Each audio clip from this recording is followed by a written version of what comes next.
오늘 날씨 때문에 그런가, 아니면 오늘부터 썸머타임이 해제가 돼서 그러는지, 좀 착각해서 그러는지 오늘 성도들이 많이 안 보이는데, 우리 그 옛 어른들 말이, 그 정신이 바로 차려야 호박떡이 설지 않는다, 이런 말이 있어요. 그 말은 간단한 말이긴 하지만 정신 똑바로 차려야 세상을 살아가지, 이 어리버리하고 그렇게 하면 이 험악한 세상을 어떻게 살겠어요. 근데 신문 보니까 이 서머타임을 이제 실시하고 이번에 해제됐는데, 올해가 어쩌면 그 서머타임 실시하는 것이 마지막이 될 것 같다. 그래서 덴마크만 그런 게 아니라 EU 전체가 내년부터는 서머타임을 실시하지 않을 가능성이 높다. 그래서 왜냐하면 여론조사를 해봤더니 거의 EU 국민들의 70%, 80%가 서머타임을 이 제도를 실시하는 것을 반대를 했어요. 그래서 그 관련 그 기구인가 거기에서 올해가 마지막일 가능성이 있다. 그래서 좀 헷갈렸다면 올해가 마지막으로 좀 약간 헷갈렸지, 내년부터는 서머타임 때문에 헷갈릴 일이 없을 것이다. 이제 그런 얘기입니다. 호세아서 12장 1절부터 14절에 있는 말씀, 항상 너희 하나님을 바랄지어다, 이런 제목의 말씀을 드리도록 하겠습니다. 오늘 이 말씀에 수신자는 그 여러 가지 성경 가운데서 이름이 나오는데, 야곱, 유다, 에브라임, 이스라엘, 이렇게 여러 이름이 나오는데, 이름은 여러 가지지만 그 대상은 그 이스라엘의 남쪽과 북쪽으로 나눠졌을 때 북쪽 이스라엘을 향해서 부르는 이름들이 이 여러 가지 이름으로 부르는 겁니다. 그래서 이 이스라엘이 남쪽과 북쪽으로 나눠졌을 때 북쪽 이스라엘은 그 솔로몬 왕의 그 이제 아들인 그 르호보암을 배반한 반역을 일으켰던 그 여로보암이 만든 국가인데, 이스라엘의 역사 내내 이 북쪽 이스라엘은 그 많은 그 하나님으로부터 교훈을 받고 또 경고를 받고 이렇게 그런 그 질책을 받는 나라이지만, 이스라엘 역사 내내 문제투성이가 있는 나라가 바로 북쪽 이스라엘입니다. 그 역사를 좀 들여다보면 북쪽 이스라엘은 그 역사가 꽤 길어요. 그렇게 짧은 역사가 아닌데 199년 동안 19명의 왕이 거쳐갔습니다. 그리고 마지막에 가서 아수르라고 하는 나라에 망했고, 또 남쪽 그 유다는 333년 동안 20명의 왕이 다스리다가 바벨론에 망했습니다. 그리고 그 북쪽 이스라엘이 이 망한지, 이 남쪽 이스라엘이 그 망한 그 연수의 차이가 134년입니다. 그러니까 이제 근데 북쪽이나 남쪽은 서로 그 우열을 가릴 수 없을 만큼 이방신을 섬기고 우상을 섬기고 또 하나님 앞에 여러 그 선지자를 통해서 경고를 많이 받았던 그런 그 나라들인데, 어찌됐든 두 나라 사이의 역사의 차이가 134년이다. 이 말씀을 보면서 거기에서 좀 주는 그 메시지가 있는 거 아닌가, 이렇게 생각이 되는데, 북쪽 이스라엘과 남쪽 이스라엘이 서로 나눠졌을 때는 아주 그 차이가 컸어요. 왜냐하면 북쪽 이스라엘은 이스라엘의 12지파 가운데서 10지파가 따라갔고, 남쪽 유다 지파는 2지파밖에 안 따랐어요. 그러니까 12대2, 중과 부족이죠. 그 차이가 나는데, 우리가 일반적으로 상식선에서 보면 북쪽 이스라엘이 더 강하고 힘도 세고 그랬기 때문에 강한 그런 면을 본다고 하면 더 그 역사가 길어야 되지만 134년이나 먼저 망해버려요. 그러니까 꼭 힘이 있는 나라, 또 인구가 많은 나라가 오래 간다, 그런 원칙은 여기 성경상에서 보면 그 적용할 수가 없다, 그런 얘기죠. 일반적으로 사람들은 사람 수가 많고 나라가 강대하면 그 역사가 오래되고 잘 될 것이다, 이런 생각을 갖지만, 성경상에서만 보면 그렇지도 않다, 그런 얘기를 성경은 하고 싶어하는 거 아닐까요? 그래서 사람의 숫자, 또 힘의 논리, 또 돈의 논리, 이런 세속적 그런 논리가 한 나라가 오래가고 또 잘 살고 하는 것을 결정하는 것은 아니다라고 하는 것을 우리가 이 본문에서도 찾아볼 수가 있습니다. 이제 오늘 본문 2절에 보니까 여호와께서 유다와 논쟁하시고 야곱을 그 행실대로 벌하시며 그 행위대로 그에게 보응하시라, 그 하신 말씀처럼 북쪽 그 이스라엘은 그 행실과 그 행위에 대해서 후에 역사가 증명하는 것처럼 벌을 받았습니다. 그 벌의 내용 중에도 134년이나 먼저 남쪽 유다보다도 망해버렸다, 그런 얘기죠. 근데 이제 그 북쪽 이스라엘과 남쪽 유다가 이제 하나님 앞에서 어느 나라가 더 나쁜 짓을 많이 했느냐, 성경에 딱 그렇게 지목해서 설명한 내용은 없지만 그 역사, 이스라엘의 역사를 보면 북쪽 이스라엘의 왕 19명의 왕은 그 성격적으로 분류하면 다 악했다, 이렇게 분류할 수 있어요. 근데 남쪽 왕은 대부분 악했다, 이렇게 돼 있어요. 거기서 차이가 있다면 그것이 북쪽 이스라엘이 먼저 망한 이유가 아닐까, 그런 얘기죠. 조금 남쪽 유다가 몇몇 왕은 좀 선한 왕이 있었고, 또 선해 보려고 하다가 뭐 그렇지 않은 왕도 있었는데 그 차이가 있다. 그래서 북쪽 이스라엘이 먼저 망한 이유를 굳이 찾자면 남쪽 유다는 조금 착한 척이라도 한 왕이 몇이 있었다, 그런 정도입니다. 우리말에 그런 말 있잖아요. 신용이라도 해라. 제대로 못하면 신용이라도 해라, 그러잖아요. 못하면 신용이라도 해야 될 것 같아요. 이스라엘 역사가 남쪽이 아주 썩 잘한 건 아니지만 신용은 했다, 이런 신용은. 그 신용한 차이가 그 나라의 그 명운이 134년의 차이로 나타난 건 아닌가, 이런 생각이 들어요. 근데 이 북쪽 그 이스라엘, 오늘 그 수신자가 되는 이 북쪽 이스라엘에 대해서 본문 1절에 이렇게 나옵니다. 에브라임은, 여기서 에브라임이라고 하지만 다 이스라엘을 얘기하는 거예요. 에브라임은 바람을 먹으며 동풍을 따라가서 종일토록 거짓과 포악을 더하여 아수르와 계약을 맺고 기름을 애굽에 보내다, 이렇게 얘기를 하고 있습니다. 여기서 아수르와 계약을 맺고 기름을 애굽에 보낸다, 이 말은 이미 이 당시에는 이 말씀의 배경이 될 때는 애굽은 이미 망하고 없는 상황이니까 그 어떤 실존하고 있는 어떤 나라를 얘기하는 것이 아니라 애굽과 또 아수르와 그 뒤를 이어서 세워진 그 바벨론의 사상과 문화를 추구했다, 그런 얘기입니다.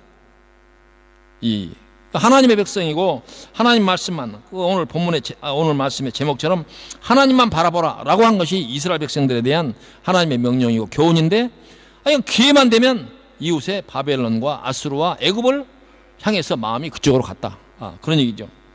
그걸 보고 성경은 뭐라고 하냐면은 바람을 먹고 동풍을 따라갔다, 이렇게 얘기를 합니다.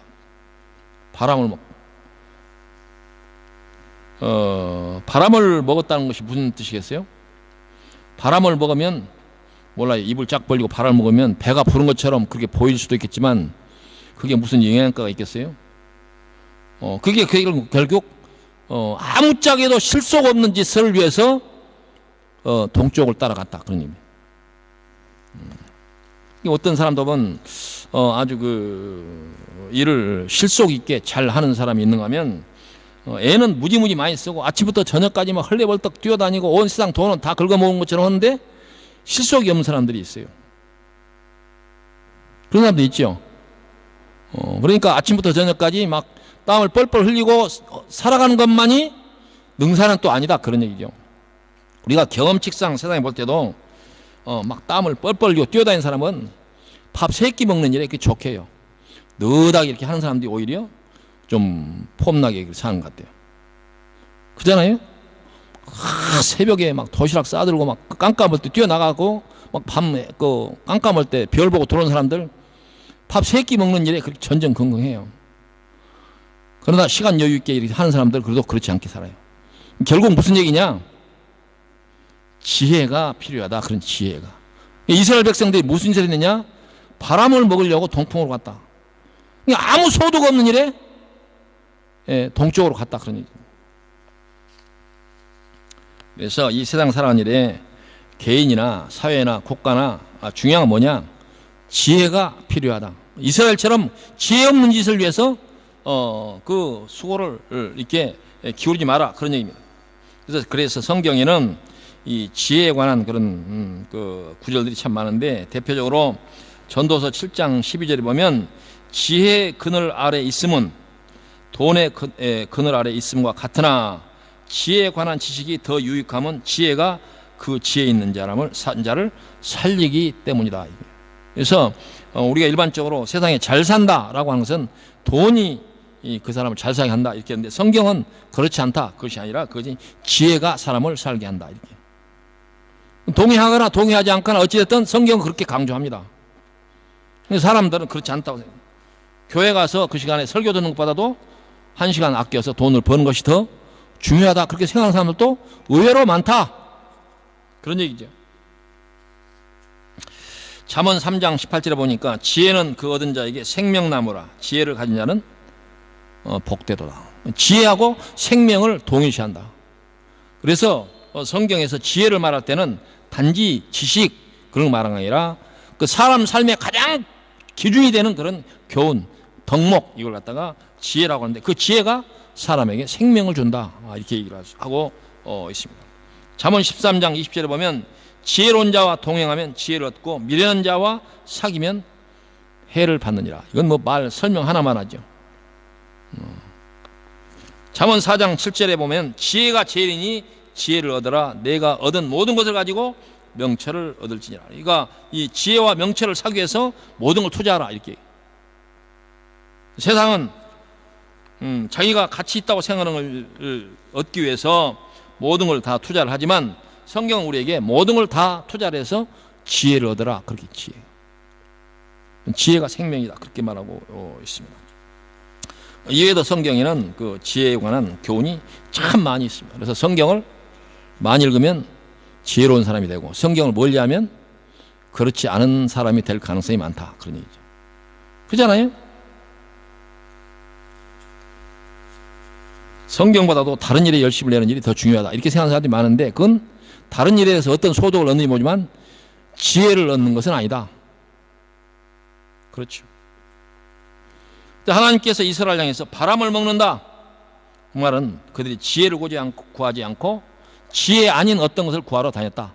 보통 세상 사람들이 더 중요하다 생각하는 것들을 위해서 그들이 열심을 냈다, 그런 말입니다. 여기에서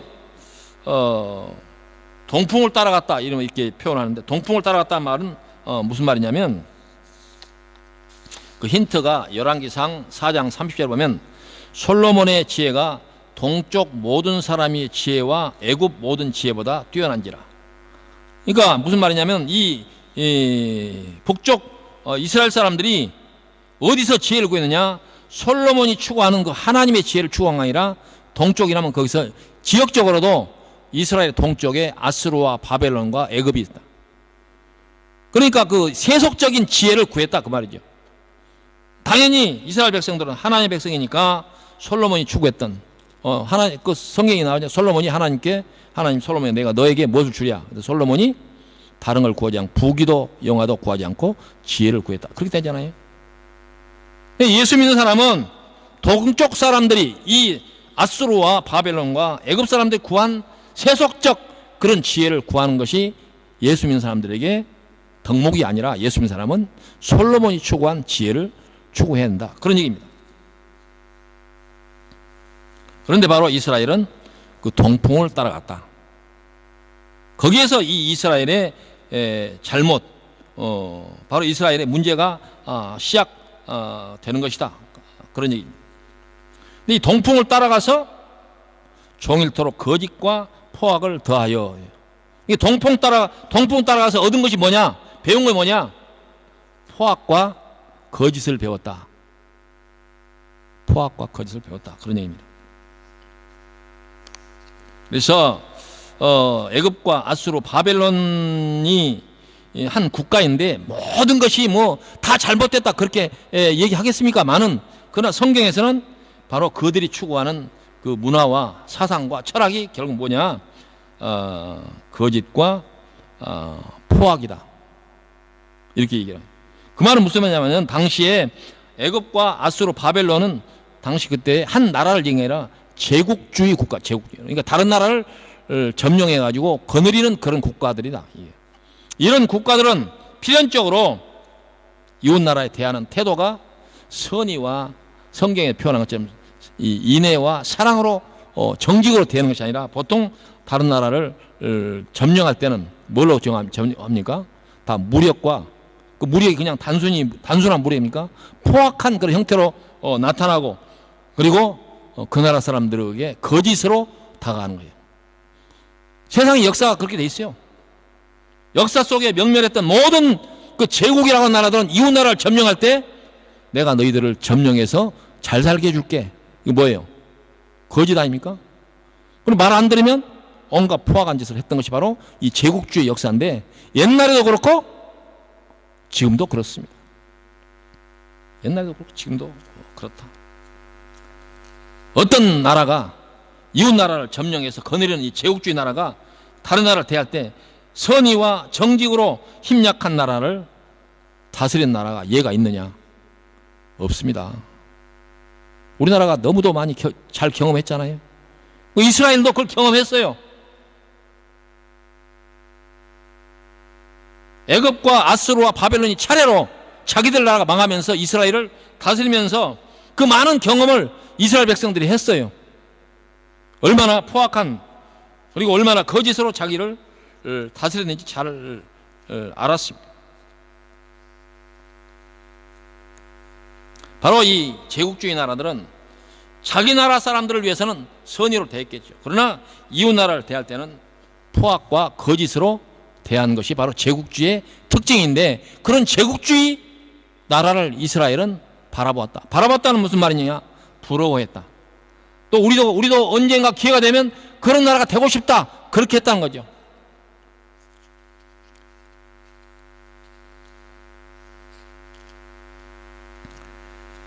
우리나라는 그 지정학적으로 제국들의 그 힘센 나라들 틈박기 위해서 틈새에서 모진 고난과 또 어려움을 겪은 그런 국가입니다.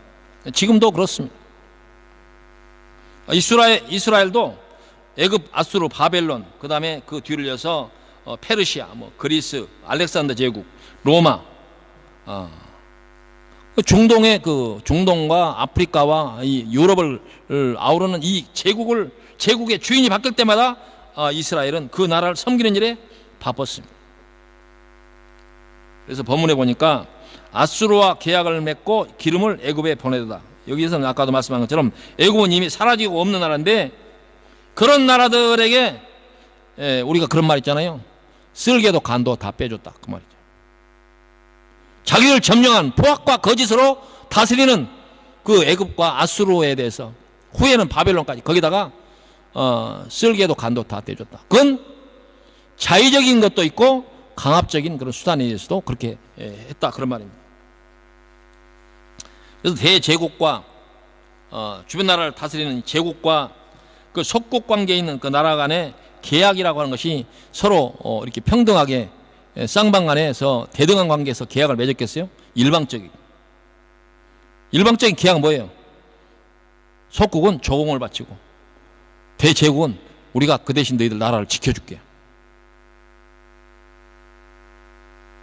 그렇지 않습니까? 지금 우리나라도 그렇지 않아요. 우리가 너희 지켜줄게. 그럼 그 사람들이 맨입으로 그렇습니까? 옛날도 그렇고 지금도 그렇고 우리나라도 그렇고 이스라엘 나라도 그랬다. 그런 말입니다.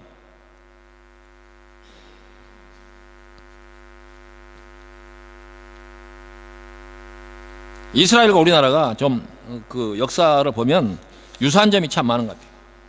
그래서 동병상련의 역사 그리고 그런 느낌을 갖고 있다. 그래서 우리나라 사람들이 성경을 잘 이해하는 것 같아요. 다른 나라에 비해서.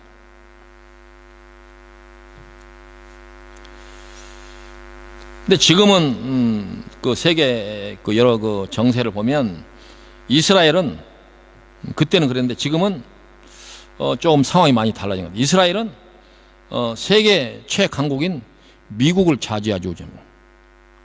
어떤 면으로 해서 세계를 지금 이스라엘이 쥐고 흔든다 이렇게 얘기해도 과언이 아닙니다. 뭐 아는 대로 미국의 그 석유 메이저들, 그러니까 거대한 재벌들, 그리고 또 돈 가진 은행 메이저들, 그 은행가들, 그리고 곡식, 미국의 어마어마한 곡식을 파는 그 곡식 메이저들, 또 무기를 판매하는 무기 메이저들 다 유대인 손에 있습니다. 그게 왜 그랬을까? 어쩌면 과거 역사 속에서 그렇게 치이고 제국들에게서 발표하다 보니까 우리도 언젠가는 한 시대를 열자. 그래서 아마 그런 집착이 좀 강하고 그런 거 아닌가 이런 생각이 들어요. 우리나라도 잘하면 21세기에 나중에 제가 자주 얘기하지만 미국과 중국을 우습게 하는 그런 시대가 올 가능성이 있다. 저는 그렇게 봅니다. 왜냐하면 큰 절치부심, 우리도 언젠가 한번 힘을 쓰고 살아야 할 거 아니냐. 여러 그 정세가 좀 있어요. 이건 좋은 일이냐 나쁜 일을 떠나서 그렇다는, 현실적으로 그렇다 그 말입니다.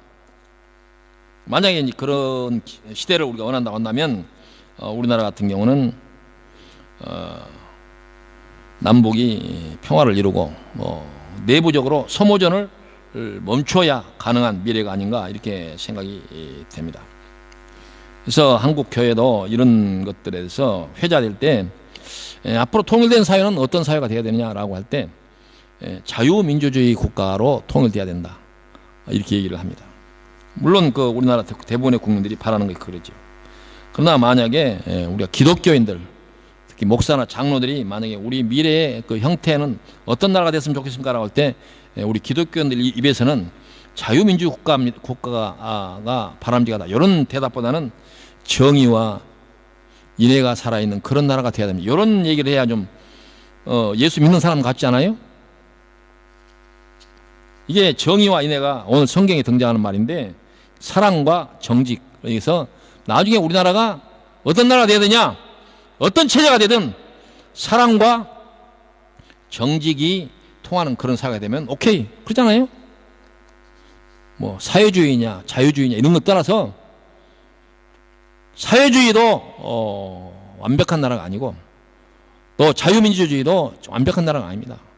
만약에 완벽한 나라가 있다면 그 나라는 어떤 나라냐? 인애와 성경이 오늘 표현하는 인애와 정의가 살아있는 그런 나라가 완벽한 나라. 그런 나라를 추구해야 된다. 하나님께서 이스라엘에게 에브라임은 바람을 먹으며 동풍을 따라서 종일토록 거짓과 포악을 더하여 아수르와 계약을 맺고 기름을 애굽에 보내다 라고 그 말씀하고 있습니다.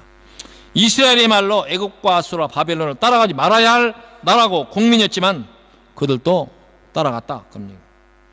그 증거가 바로 이스라엘의 그 역사를 보면, 남북조 역사를 보면 기회만 되면 그 바알을 섬기고 그리고 아세라 신을 섬긴 그런 역사가 아주 많습니다. 근데 우리가 그런 말 있잖아요. 비난하면서 이렇게 욕하면서 닮아간다. 이 옆에 있다 보니까 자기들을 어렵게 만드는 그런 나라들을 비난하면서도 자기들도 똑같이 닮아가 가지고 간도 쓸개도 다 빼내주고 바로 그 애굽과 아수르와 바벨론의 철학과 그 사상을 따라갔다 그런 얘기입니다. 어느 정도냐 따라가더니 본문 7절에 보니까 에브라임은 거짓 저울을 손에 든 장사꾼이 되어서 사람 속이기를 좋아한다. 이건 이제 그 새 번역 성경 그 표현인데요. 그러면서도 아브라임은 자랑을 한다. 저울을 속이면서 장사를 해서 돈을 벌어놓고는 에브라임이 뭐라고 자랑하냐? 아, 내가 정말 부자가 되었구나. 이제는 한미천 톡톡이 잡았다. 모두 내가 피땀을 흘려서 모은 재산이니 누가 나더러 부정으로 재산을 모았다고 말하겠는가? 그러나 나는, 그래서 이제 하나님 말씀이, 그러나 나는 너희가 이집 땅에 살 때부터 너희의 주 하나님이다. 내가 광야에서 너희를 찾아갔을 때에 너희가 장막에 살았던 것처럼 나는 너희가 장막에 살게 하겠다. 이렇게 말합니다. 무슨 말입니까? 올챙이가 이 개구리가 올챙이적 일을 잊었다. 하나님께서 이스라엘 백성들이 아무것도 없는 광야에서 40년 동안 먹이고 살리고 천신만고 그때 가나안 땅에 와서 가나안의 나라를 가르쳤는데 이 모든 것들이 자기들이 잘나서 한 것처럼 기고만장했다. 그래서 하나님은 너희들이 좋아, 옛날 과거에 광야에서 장막에서 살던 것처럼 그렇게 한번 해줘? 그렇게 얘기했다. 이게 주제 파악을 해야 되는데, 사람들은 그 주제 파악을 잘 못하는 것 같아요. 그들이 광야에 살 때는 전적으로 아무것도 먹고 살 방법이 없었기 때문에 하나님만 모든 것 100% 완벽하게 하나님만 의지했어요. 근데 이제 가나안 땅에 들어와 가지고 살만하니까 자기가 장사해서 돈 벌어 가지고 내가 장사도 거짓을 해놓고 나가 거짓을 하지 않았다, 그렇게 자랑을 했다.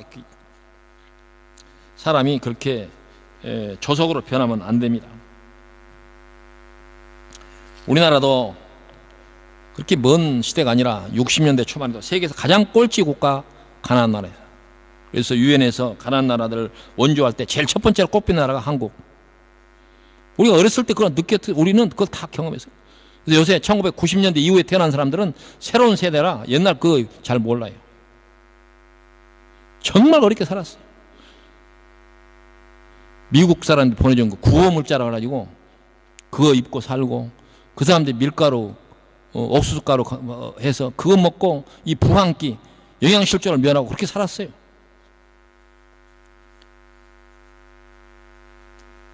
그걸 우리가 안다고 하면 지금 우리나라 사람들이 겸손하게 서로 돕고 어려운 사람 처지 이해하고 같이 살자, 이렇게 나가야 되는데 지금 우리 사회가 그렇습니까? 저마다 자기가 잘나서 그런 것처럼 이 부익부 빈익빈이 도가 지나치다. 돈 가진 사람이 돈을 다 싹쓸해 가지고 호주머니에 갖고 있으니 시중에 돈이 있습니까? 거기다가는 백약이 모여요. 요새 경제가 나쁘다고 그러는데 왜 경제가 나쁩니까? 돈 많은 사람이 돈 다 갖고 있고 없는 사람은 돈이 호주머니 있는데 그 사람들이 물건 살 돈이 없는데 시장이 뭐가 되겠어요? 아주 단순합니다. 국가 경제는 그 나라가 돈이 많아야 잘 돌아가는 게 아니라 돈이 잘 돌아야 그 국가 경제가 잘 된 거예요. 근데 돈 가진 사람들이 장롱에도 돈 넣어놓고 은행에도 돈 넣어놓고 심지어 마늘밭에도 돈 넣어놓고 막 그냥 없는 사람은 돈이 없는데 이 돈이 안 도는 거예요. 왜요? 옛날 어렵게 살았던 그 시대를 잊어버리고 지금 시대에 잘 살게 된 것이 자기 잘나서 장사하면서 온갖 속임수 저울을 사용하면서 장사해놓고 그런 것들 우리가 보고 있지 않습니까? 요즘 우리 사회에 신문 보기가 무섭습니다. 하루 걸러서 살인사건이 빈번하게 매일 집단 살인, 자살, 폭력, 폭행, 강도. 나라가 이렇게 어지럽고 사회학은 하늘을 찌르고 있는데 이런 나라를 잘 이렇게 좀 다스리라 이렇게 맡겨놓은 정치권도 날마다 밥그릇 싸움이야. 날마다. 요새 국회가 국정감사를 한다고 하는데 볼 것을 보지 못 봅니다. 생산적인 얘기, 나라를 어떻게 하면 좋은 나라를 만들 것인가, 이런 논의는 눈 씻고 봐도 없는데 서로 재론에 물대기식 그런 싸움만 계속하고 있어요.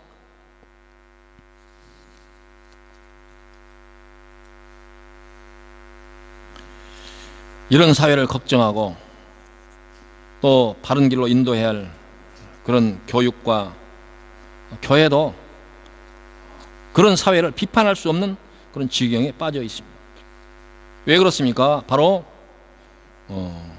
애굽과 아수르와 바벨론의 그런 사상과 철학에 간과 쓸개를 다 빼주고 있기 때문이다.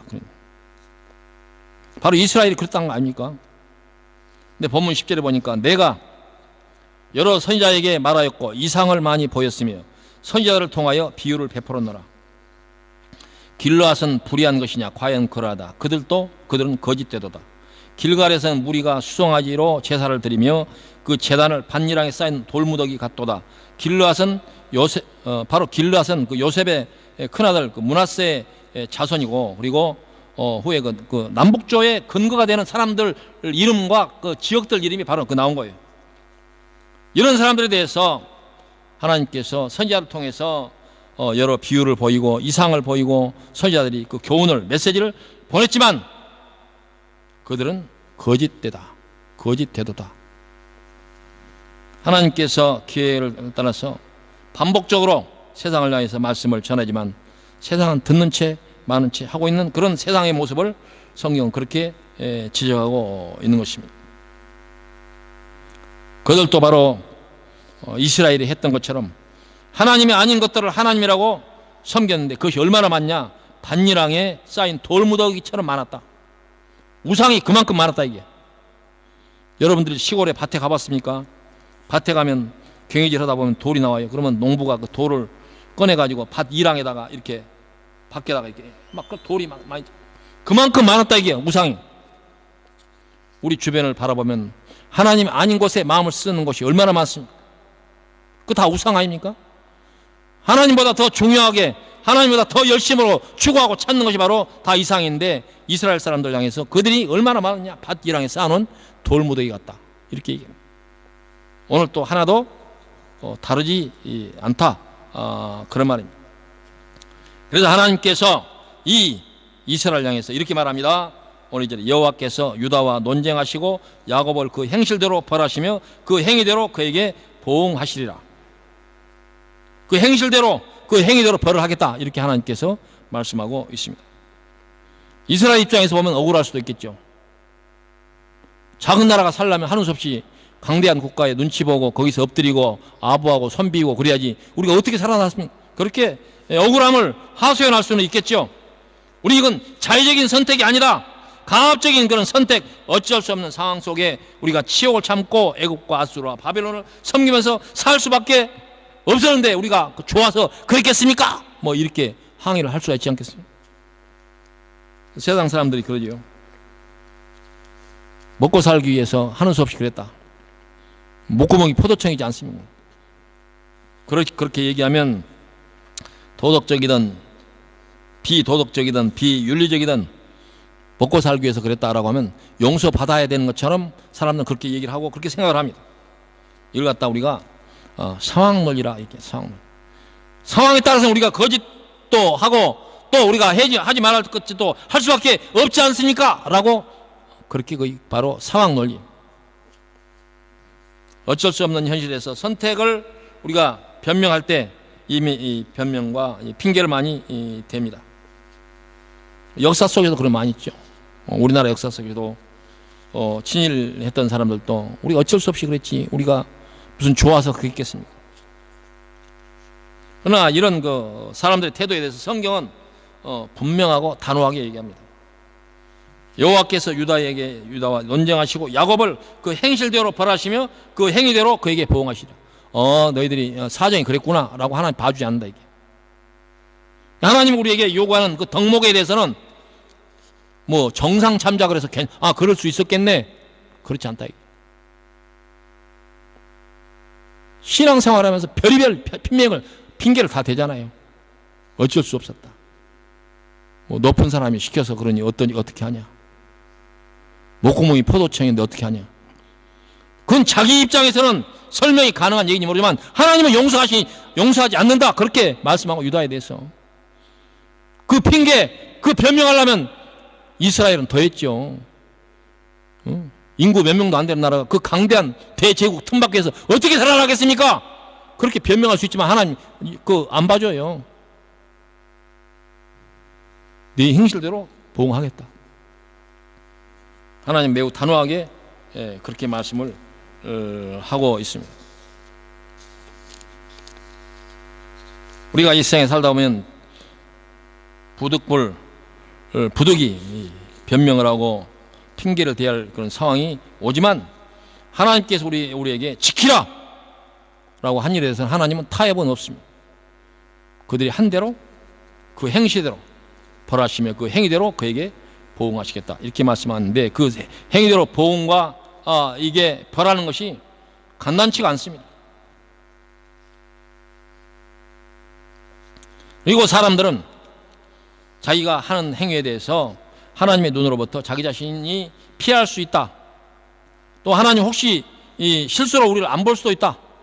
그렇게 생각하는 경향인데 그렇지 않다라고 성경은 지금 얘기하고 여기서 3절 이하에 야곱은 모태에서 그의 형의 발 뒤꿈치를 잡았고 또 힘으로는 하나님과 겨루되 천사와 겨루며 이기고 울며 그에게 간구하였으며 하나님은 베델에서 그를 만나셨고 거기에서 우리에게 말씀하셨나니 여호와는 만군의 하나님이시니라. 여호와는 그를 기억하게 하는 이름이니라. 이스라엘의 모든 그 역사 진행되어 오는 모든 과정, 그들의 선조들이 무슨 짓 뱃속에 있든 어디에 있든 다 하나님이 알고 있다. 그걸 기억하고 있는 이름이 바로 하나님이다. 그렇게 얘기하고 있는, 하나님의 그 눈 밖에서 피할 수 있는 사람은 없다, 그런 얘기죠. 예레미야서 23장 24절에 보면 여호와의 말씀이라 사람이 내게 보이지 아니하려고 누가 자신을 은밀한 곳에 숨길 수 있겠느냐. 여호와가 말하노라 나는 천지에 충만하지 아니하냐. 숨을 곳이 없다. 너희가 바닷속에 물속에 땅속에 들어간들 이 세상 끝에 가더라도 내가 거기 있다. 하나님 그렇게 얘기합니다. 피할 수 없다, 그 말이죠. 시편 139편 8절에 보니까 내가 하늘에 올라갈지라도 거기 계시며 수월에 내 자리를, 수월은 지옥이요, 자리를 펼지라도 거기 계시나이다. 이게 다윗의 고백입니다. 예레미야 11장 11절에 그러므로 나 여호와가 이같이 말하노라 보라 내가 재앙을 그들에게 내리리니 그들이 피할 수 없을 것이니라. 그들이 내게 부르짖을지라도 내가 듣지 아니하리라. 이렇게 말씀합니다. 하나님은 우리가 앉고 서고 눕고 일하는 것, 우리가 어떤 생각을 하든지 모든 걸 다 알고 계신다라는 말입니다. 그리고 이스라엘에게 하나님께 말씀하십니다. 6절에 그런즉 너희 하나님께 돌아와서 인애와 정의를 지키며 항상 너희 하나님을 바랄지니라. 하나님이 이스라엘에게 요구하는 것, 하나님이 우리에게 요구하는 건 뭐냐? 인애와 정의를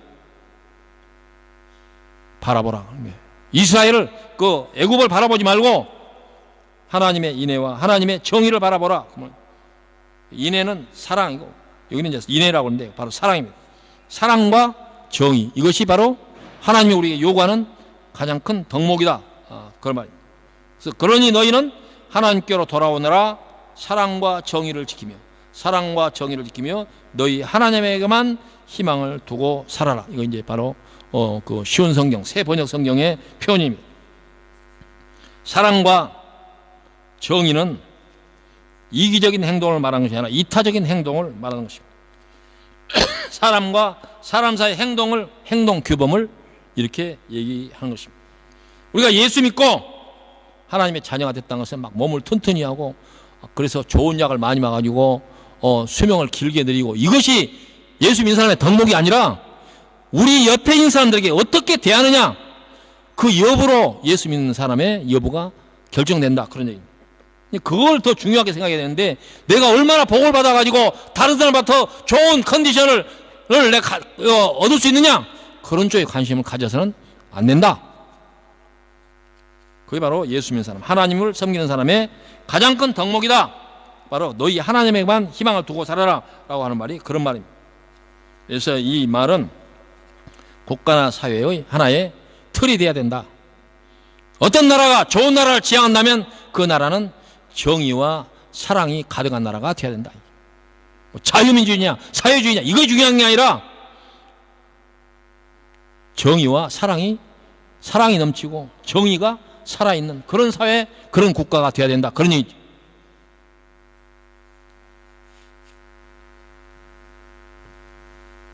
바로 하나님께서 보냈던 그 남북조 시대에 많이 그 등장했던 많은 선지자들, 그 활약했던 선지자들의 한결같고 변함없는 교훈은 바로 사랑과 정의입니다. 사랑과 정.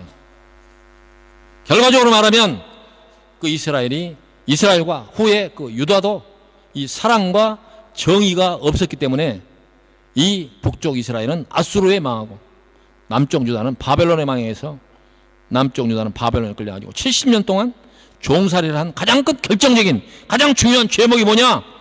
그가 사랑과 정의를 외면하지 않고 아수르와 바벨론과 그 애굽이 추구했던 그 세속주의, 많고 크고 힘 있는 것을 추구했다, 그런 얘기예요.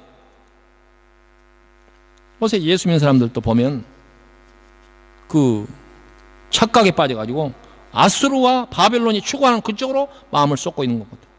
크고 많고 세상의 아픔과 어려움과 슬픔과 눈물에 대해서는 외면하는 그런 시대 아닙니까?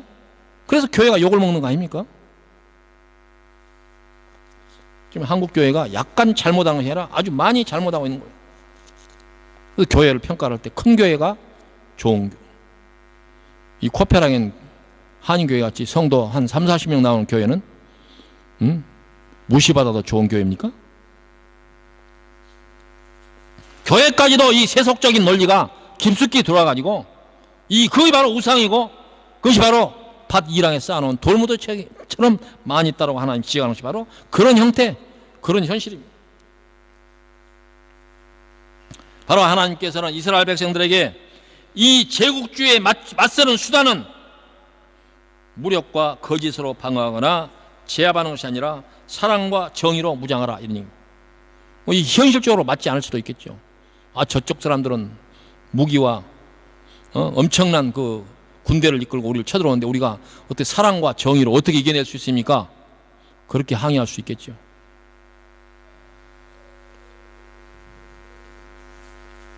그러나 성경은 분명하고 확실하게 예외 없이 하나님을 섬기는 백성의 덕목은 뭐냐? 사랑과 정의다 이렇게 얘기하는 거예요.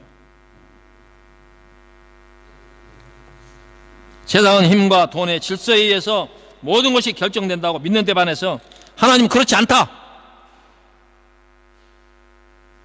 왜 그렇게 말합니까?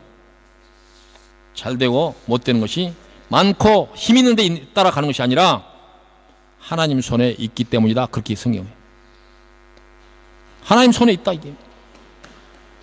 국가의 장래의 운명, 전쟁, 국가의 운명을 좌우하는 이 전쟁, 이 모든 것이 하나님의 손에 있다라고 성경은 누누이 얘기하고 있지 않습니까? 그래서 오직 하나님의 백성, 예수 믿는 백성들에게 요구하는 가장 큰 덕목은 뭐냐? 로마서 12장 17절 이하에 보면 아무에게도 악을 악으로 갚지 말고 모든 사람 앞에서 선한 일을 도모하라. 할 수 있거든 너희로서는 모든 사람과 더불어 화목하라. 내 사랑하는 자들아 너희가 친히 원수를 갚지 말고 하나님의 진노하심에 맡기라. 기록되었을 때 원수 갚는 것이 내게 있으니 내가 갚으리라고 주께서 말씀하시니라. 이스라엘 백성들은 사랑과 정의만 하면 그 나라를 하나님이 지켜주겠다. 그렇게 말씀하십니다. 그래서 로마서 12장 20절에 보니까 내 원수가 줄이거든 먹이고 목마르거든 마시게 하라. 그리함으로 내가 숯불을 그 머리에 쌓아 놓으리라. 악에게 치지 말고 선으로 악을 이기라. 예수 믿는 사람은 악한 수단으로 세상에 대응하여라. 선한 수단으로 세상을 이기라. 이렇게 얘기하고 있습니다. 결론의 말씀입니다. 오늘 부분 마지막 13절에 여호와께서는 한 선지자로 이스라엘을 애굽에서 인도하여 내셨고 이스라엘이 한 선지자로 보호받았거늘 에브라임이 경루하게 함이 극심하였으니 그의 주께서 그의 피로 그의 위에 머물러 있게 하시며 그의 수치를 그에게 돌리시리라 말했습니다. 하나님께서 모세를 통해서 이스라엘 백성들을 애굽에서 불러내시고 가나안까지 인도하여 그 나라들을 주셨는데 그와 같은 하나님의 그 능력, 하나님의 손길, 하나님의 사랑에 대해서는 그들이 외면하고 악으로 이스라엘과 그 아수르와 바벨론이 했던 것처럼 악과 거짓으로 폭력으로 그들의 행실을 보였기 때문에 주께서 그의 피로 그 위에 머물러 있게 하시며 그의 수치를 그에게 돌리시리라 라고 말씀했습니다. 이 말씀대로 그 이스라엘이 어떻게 됐습니까? 위로 왕부터 고관 대작들, 모든 귀족들, 그 가족들, 쓸만한 모든 사람들이 전혀 남김없이 다 포로가 돼서 아수르로 끌려갔어. 나중에 그 에레미야서에 나오는 그 많은 에레미야서의 눈물이 거기 쏟아진 겁니다. 포로된 그 땅에 가가지고 그발 강가에서 모든 백성이 나와서 옛날 우리 땅에 살던 때가 좋았는데 눈물을 흘리면서 그래서 에레미야 애가가 거기서 쓰여진 것입니다. 하나님의 경고는 하나님의 경고와 이와 같은 명령은 엄중합니다.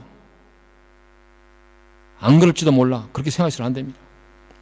하나님은 그 행실과 그 행위대로 분명히 갚겠다. 이렇게 말씀하신 것이 바로 오늘 본문 말씀의 요지이고 바로 이스라엘 백성들의 역사입니다. 이 말씀 앞에서 우리도 겸손한 마음으로 아멘 할 수 있기를 바랍니다. 기도하십시다. 고맙고 감사하신 여호와 아버지 하나님, 우리는 우리의 수고와 땀으로 우리가 얻으려고 하는 것을 얻을 수 있다라고 하는 이런 착각에 빠져서 아침부터 저녁까지 구하지 말아야 할 것, 이 동풍을 향하여서 바람을 먹는 이스라엘 백성들처럼 아무 소득이 없는 그런 일에 우리의 목숨을 걸고 수고의 땀을 흘리고 아침부터 저녁까지 동분서주하는 우리들의 모습을 보고 있습니다. 우리의 생명이 주 안에 있고 우리의 모든 미래의 영광이 하나님의 손에 있는 줄로 믿습니다. 하나님은 우리에게 요구하실 때에 인애와 사랑으로 우리의 모습을 보이라고 말씀하고 있습니다. 우리가 하나님의 자녀이면, 우리가 예수 믿는 자로서 그 이름을 기쁘게 생각한다 하면 이 말씀이 우리의 삶 가운데서 가장 귀한 예수 믿는 사람으로서 덕목이 되게 하시고 가장 중요하게 지켜야 할 가장 귀중한 귀한 지켜야 할